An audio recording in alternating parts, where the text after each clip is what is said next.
Welcome back to State of the Association. I'm your host, Nash Roberts. Thank you for tuning in. We are going to talk about the best rivalry in the NBA. Some recent comments Joel Embiid made and a reporter that drew the line a little bit too far. He crossed the line a little bit. Tyrese Haliburton having a slow start to the year for the Indiana Pacers and a lot more. Thank you for tuning in. This is State of the Association. I believe without a doubt that the best rivalry in the current NBA is between the Minnesota Timberwolves and the Denver Nuggets.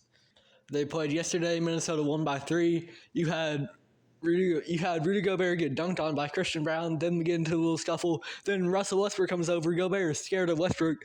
So that was a whole ordeal. And ultimately, Minnesota got the victory led by Julius Randle and Anthony Edwards. Now, they've got history as well. You can, for the all-time argument, of course, the main history, best rivalry of all time in the NBA is the Lakers and Celtics. But in terms of like current, right now, on the Celtics, you've got Jason Tatum. He's a Kobe lover, right? So that blurs the lines a little bit. He don't hate the Lakers, and but currently, two teams with real animosity towards each other. I think that's Minnesota and Denver. They've had a lot of playoff matchups in recent years. The year before last, Minnesota lost to Denver in the first round, and it was a 4-1 series, but it was a real close series. Minnesota was in a lot of those games. And actually, after I believe it was Game 5, when Denver sealed it, Anthony Edwards ran off the court after trying to make I believe it was game-tying 3, and he ended up throwing a chair, so that was a whole legal case after that. So that shows, the passion for it. And then the year after, Minnesota would go on to beat Denver in the second round of the playoffs. So, they're 1-1 in the playoffs right now in the last 2 years. So they're all tied up, and they're just trying to prove themselves that they are the true team to beat out west. And there's obviously OKC and Dallas as well. But these two teams are the ones that are actively really going against each other, really competing, really just displaying that effort and drive to be better than the other. And I think that makes for really entertaining basketball. Joe Mazzulla the other day was talking about we need more fights in the NBA. We get that with Gobert and Christian Brown. So just something like that. Yeah, I mean, fights are everything in the NBA. I'm going to a hockey game tomorrow. That's really the sport you watch for that. But NBA-wise, I would just like to see more kind of passion and drive for the game. A real you want it more, right? You want to win more. Because so often in the league now, there is kind of a general consensus that it's become more soft. So just to see something like that every now and again, I think that's great. And it's an example of Minnesota versus Denver for sure. These two teams, they really want to beat each other. They have that marked on the calendar, and I think it makes for the best rivalry in the current NBA, without a doubt. You got a 3-time MVP on one end at the center position. Nikola Jokic, one of the greatest offensive centers that we have ever seen. One of the greatest passers that we have seen, not just for a big man, but out of any position. And on the other end, you got a 4-time DPOY, Rudy Gobert. And, before this year, I think this year it's even more interesting because the Wolves don't have Cat. And it seemed like the solution to kind of not really solving the Jokic problem, because you can't truly do that, but the solution to slowing down Jokic a little bit was having the two centers playing alongside one another in Cat and Gobert. And Cat played good defense in Minnesota's playoff series against Denver last year. But so it's a whole new dynamic now with having just Gobert there. Because Randle is just a more traditional power forward. Cat got moved over to the power forward. And then, so obviously you got Jokic going up against Gobert, but you've got other matchups as well. Jamal Murray hasn't got off to a great start to the year, and he had a bad international series as well over for Team Canada. And on the other end, in the other backcourt, you got Anthony Edwards, who had a great performance for Team USA as they would go on to win gold in the Olympics.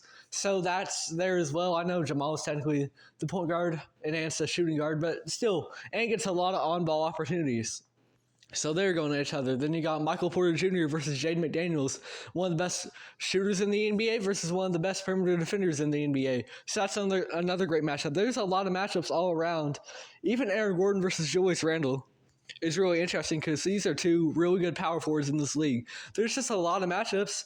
And overall, they got the drive too. They want to beat the other team. They have it circled on their calendar.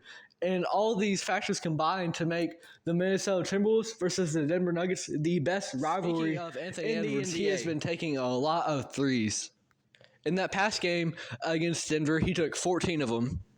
And he stated himself that this team is going to fit around Julius Randle, not the other way around. That's also showing in his passing because Randle has passed to Anthony Edwards 84 times this season. The second most is Mike Conley with 36. So the chemistry between those two is going great. And Edwards is out on the perimeter, and he's really working very well alongside Julius Randle to get Randle involved and comfortable in this offense. He's taking a lot of threes because that's not necessarily Randle's cup of tea. So you can't have Gobert and Randle in the paint and have Anthony Edwards be trying to drive too. I remember the start of the Gobert experiment. There was a discussion. Anthony Edwards was talking because he didn't have a dunk for very much. Didn't have much to start off the year, and he's just said the paint was clogged. But now I believe that Anthony Edwards is truly taking that superstar leap.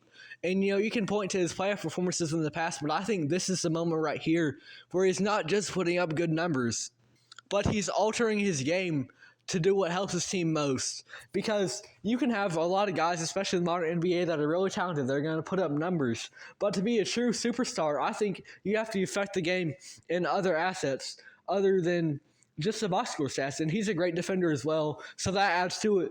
But, in general, Anthony Edwards, he's the primary scorer on that team. And I think a lot of times a score-first guy can kind of be harder to build around as the number one option if they don't do much else. You look at a guy like Zach LaVine, he's having a great year in Chicago, but in general, he's not necessarily who you're building a championship contender around, right? But Anthony Edwards can do a little bit of everything, and he's been doing that for the past couple of years, but now he's also taking on a leadership role in really helping Julius Randle feel comfortable in this offense. So I think that's great, and I think that is why Anthony Edwards now, this is the moment, this is the season where he's truly making that superstar leap. And going off value, I truly believe right now he is one of the most valuable players in the entire NBA. The way just that he has orchestrated Julius Randle, got him comfortable in the offense, that has taken on a true leadership role, especially with Cat being gone, right? Anthony Edwards is the guy definitively in Minnesota, and he already was usurping Cat, but now there's no question about it. So he has to take on that responsibility, and he has. So this, in my opinion, this right now, this season is where Anthony Edwards is truly taking that superstar leap, and it is going to propel the Timberwolves to an even brighter future over Minnesota. Has finally responded to public criticism about him missing games, essentially saying, "I've done way too much for the city to be treated like this."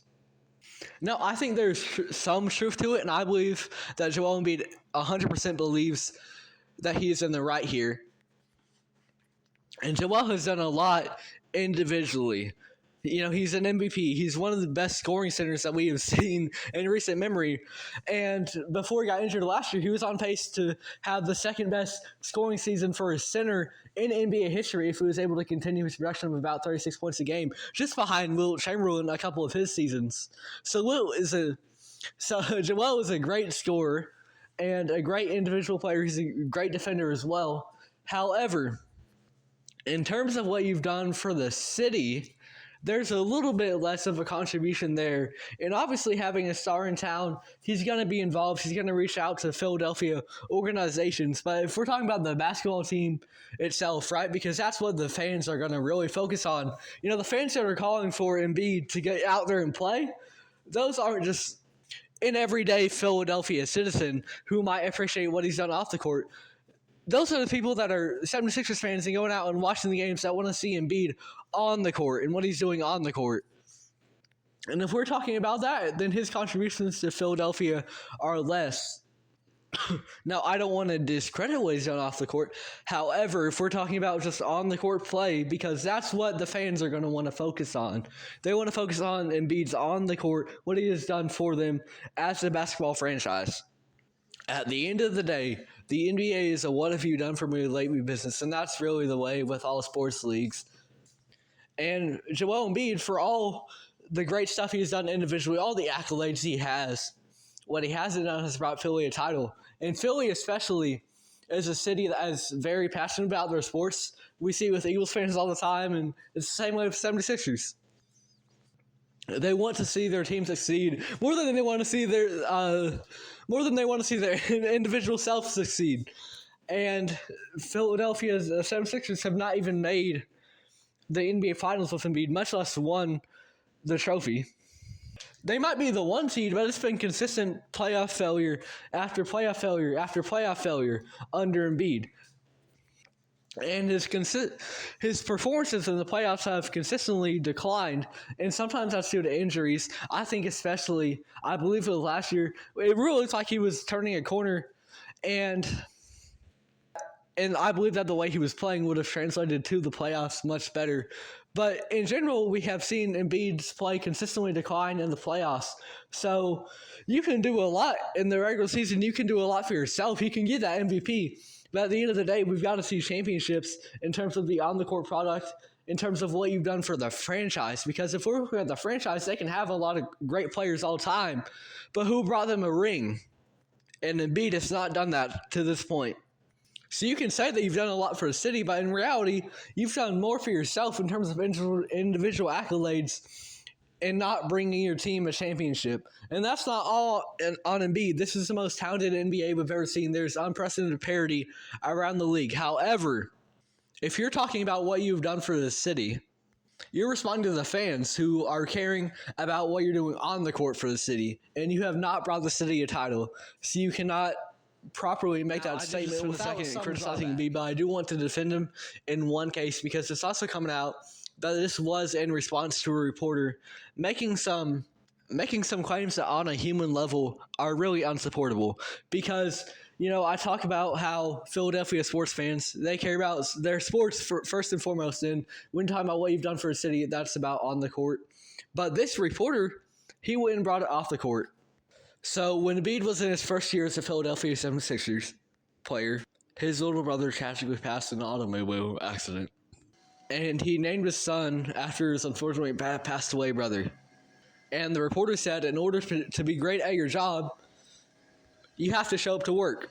Because Embiid often says that he wants to be great for this son who he named after his passed away brother. And you cannot support the reporter on this because, yes, Philadelphia, they have a reputation for their fans. They care about their sports first and foremost, but there is still a human element to the person on the court. And to go so deeply into something that obviously matters so much to Embiid, to name his son after his late brother, that's unacceptable, and you cannot support that. I don't care how much of an Embiid criticizer you are, because Embiid has circles that are not big fans of him and what he brings to the game. You cannot support the actions of that Philadelphia reporter, the words of that Philadelphia reporter. So while I do not agree with Embiid's comments I listed previously, I certainly do not agree with the reporter that was coming after him. And I think it is a major problem, the fact that this is able to just kind of slide under the radar. Because at the end of the day, sports are for entertainment. And when you bring it on a human level and talk about something that can be as dramatic as that, that's unacceptable. Embiid just wants to leave a legacy in Philly for his son, and you can make an argument about his claims about all he's done for the city, but what you cannot do is bring up something that is so near and dear to him and relate it to the basketball court because it's off the court and it affects Embiid for sure. So that is a claim that is just unacceptable to make.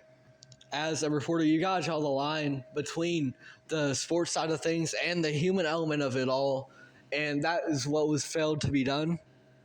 And as a result, you've just got to wish for Embiid and that he's able to prove that reporter wrong ultimately, whether that's in winning a championship on the court for Philadelphia, because this reporter seems to want to draw attention to the on-the-court stuff, but he goes about it all the wrong ways. Or whether that's just by being the bigger person, maybe doing something for him and just kind of quieting down the noise, because this is a point where the criticism, as much criticism as Embiid gets for his on-the-court play, some of the stuff he's done, sometimes he hasn't played, and that's been the criticism. For as much criticism as he gets, this is where it really draws the line. To a little more of a fun topic here. Trey Mann has been off to a great start to the season for the Charlotte Hornets. This is someone who I did not have in the running for Sixth Man of the Year when I was really making my predictions about who could really take a step. Or at the very minimum, I didn't have him as a finalist.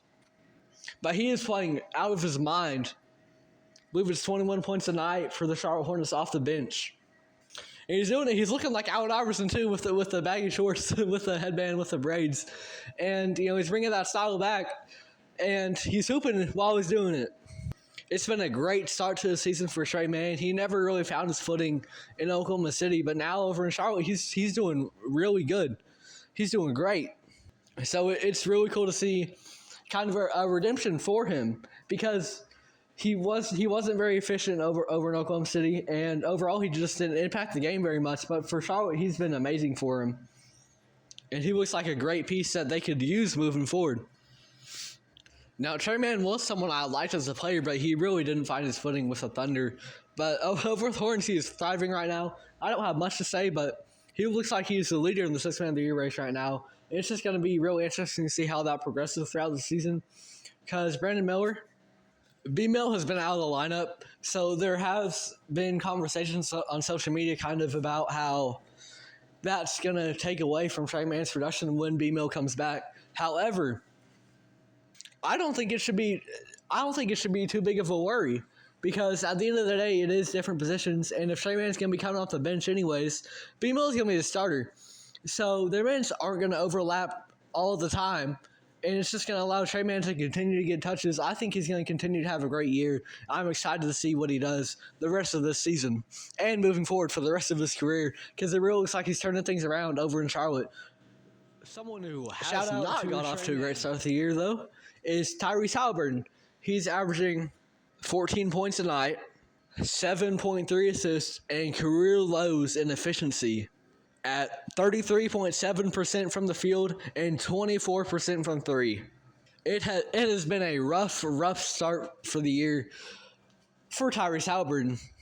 And this is a guy who I was pretty high on coming into this year. He was dealing with injuries towards the second half of last season, so that made his production take a little bit of a dip, and then he was inconsistent in the playoffs, but he had some moments of brilliance in there. And I thought he was going to be in for a big year, because at the start of the year last year, before he started dealing with some injuries, he was averaging 27 points a night, 12 assists. He looked like one of the best offensive engines in the entire NBA. And he truly is one of the best passers in the entire league, but he just got off to a really slow start to the year. And that's not good for Indiana, because they've got Pascal now. But at the end of the day, that offense runs through Tyrese Haliburton. Their playmaking is really dependent on Tyrese, just with his passing ability. They build the offense as a fast-paced offense around him, and that offense right now, it's really lacking identity. And I feel like a lot of that is due to Tyrese Haliburton's play to start off this year. I think they will be fine in the long run, though. This is a team that I was really excited about in the East. And right now, they look nothing like the team that they did last year, because I thought the one thing about Indiana was that they were going to have their identity as a fast-paced offensive team led by Tyrese Haliburton. They have not even had that to start the year.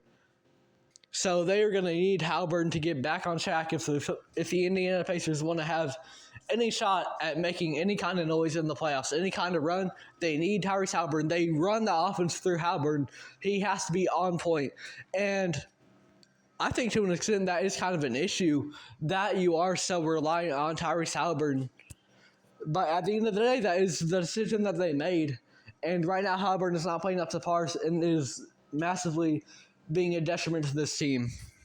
I think he will definitely improve over the season, because it would not be good if he did not. However, it has been a very slow start, and that's really unacceptable when you are. That is all for today's episode of the State of the Association. We're probably going to be back tomorrow.